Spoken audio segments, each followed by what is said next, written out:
क्या जंतर मंतर पर कॉकरोच जनता पार्टी के द्वारा जो प्रदर्शन किया गया था उससे छात्र आंदोलन को कमजोरी मिली या मजबूती मिली?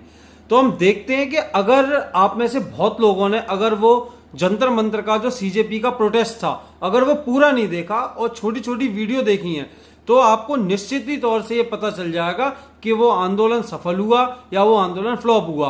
क्या नीट और सीबीएसई का उस आंदोलन में मूल विषय था भी या नहीं था।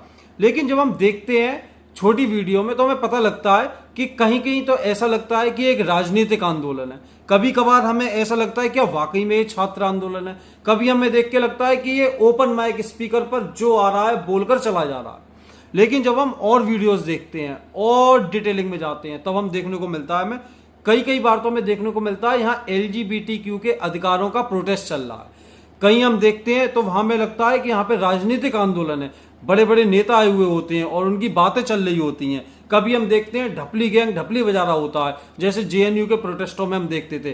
कहीं आजादी के नारे लगने शुरू हो जाते हैं। कई छात्रों से अगर पत्रकार बात करते हैं तो वहां पे उमर खालिद का विषय आने लगता है। कहीं वहां पे गरीब किसान होते हैं, वो अपने मुद्दों की बातें कर रहे होते हैं। कहीं आंदोलनजीवी होते हैं जो विभिन्न आंदोलनों की बातें कर रहे होते हैं। एक महाशय आते हैं वो तो ईवीएम हैक करने की बात बताने लगते हैं कि वो 2 स्टेप भी बताते हैं कैसे ईवीएम को हैक किया जाता है। एक मैं वीडियो देख रहा था, उसमें एक पत्रकार से बात कर रहा था और पत्रकार ने उनसे पूछा कि आपके हाथ में कौन सी किताब है, तो वो कहता है ये संविधान है, और वो उससे खोलने को कहता है और जब वो खोल के दिखाता है तो उसमें शेर और शायरी लिखी हुई थी।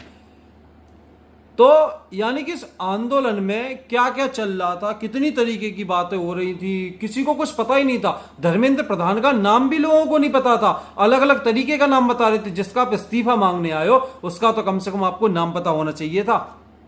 लेकिन वहां पर आरएसएस के मुर्दाबाद के नारे लग रहे थे। जिस आरएसएस से तुम्हारा कोई लेना देना नहीं है, जिस आरएसएस का सीबीएसई नीट की परीक्षा से धर्मेंद्र प्रधान से कोई लेना देना नहीं है, उसके मुर्दाबाद के नारे लगाकर आकर दिखाना क्या चाहते हो। और उस आंदोलन को वहीं खत्म कर उस आंदोलन में 1000-2000 लोगों की भीड़ होती है और उस आंदोलनों में जिसके 2.2 मिलियन स्टार्टिंग में ही सब्सक्राइबर हो गए थे, फिर वो 22 मिलियन पहुंच गए और इतनी बड़ी पार्टी आपने सोशल मीडिया पे दिखाई और उसके पास 2000 लोग भी प्रोटेस्ट करने वहां पे नहीं आ पाए।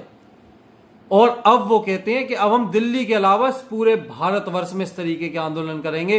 पुणे में भी डेट दी है, लखनऊ में भी आंदोलन करेंगे। तो मेरा निवेदन है इस देश के जैन जी से, इस देश के युवा से, जो अपना भविष्य एक सुरक्षित हाथों में चाहता है, ऐसे भ्रामक लोगों के आंदोलनों में जाकर अपने समय की बर्बादी ना करें, अपने ठीक मुद्दों से ना भटकें।